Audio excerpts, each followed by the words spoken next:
નમસ્કાર ખેડૂત મિત્રો, આ ખેડૂત પોર્ટલ 23/9/2024 થી 29/9/2024 સુધી અમદાવાદ, ખેડા, આણંદ, ગાંધીનગર, જૂના ગીર સોમનાથ, અમરેલી, પોરબંદર, ભાવનગર, બોટાદ એમ 10 જિલ્લામાં ખુલ્યું હતું.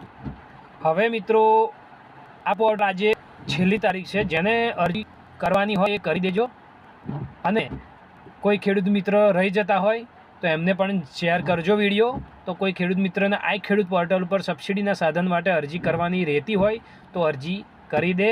તમારું વોટ્સઅપ ગ્રુપ હોય એમાં પણ તમે આ વિડીયો શેર કરજો મિત્રો.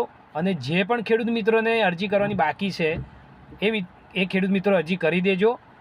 અને બાકીના ઘટક રહ્યા છે હજુ બીજા એક ટ્રેક્ટર છે, બીજા 1-2 સાધન રહ્યા છે. તો મિત્રો એની માટે ફરી આ ખેડૂત પોર્ટલ ખુલશે એટલે મિત્રો નવો વિડીયો બનાવવાનો છે, અને એ વિડીયો તમને નોટિફિકેશન પણ મળે. એની માટે મિત્રો ચેનલ છે એ તમે સબસ્ક્રાઈબ નહીં કરતા, પહેલાં ચેનલને સબસ્ક્રાઈબ કરી દો અને બેલ આઇકન પર ક્લિક કરજો. તો મિત્રો તમને નોટિફિકેશન મળતી રહેશે.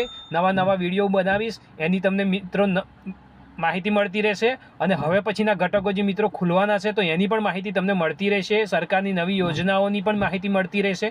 તો મિત્રો આજે છેલ્લી તારીખ છે. જે પણ ખેડૂત મિત્રોને અરજી કરવાની બાકી હોય તો મિત્રો વહેલી તકે અરજી કરી દેજો. ડોક્યુમેન્ટમાં 8 આની નકલ, આધાર કાર્ડની ઝેરોક્સ, બેંક ચોપડીની ઝેરોક્સ અને રેશન કાર્ડ, આટલી વસ્તુ મિત્રો લઈને જવાનું છે. ના ફાવે તો મિત્રો મેં મોબાઈલથી અરજી કઈ રીતે થાય એનો પણ વિડીયો બનાવ્યો છે. તો મિત્રો આ ચેનલમાં મેં લિંક ડિસ્ક્રિપ્શન લિંકમાં મેં મૂકી દીધી છે અંદર, કઈ રીતે મોબાઈલથી અરજી થાય. તો મિત્રો વિડીયો ગમ્યો હોય તો મિત્રો લાઈક કરજો, અને મિત્રો તમારા વોટ્સઅપ ગ્રુપમાં પણ શેર કરજો. જય હિન્દ, જય ભારત.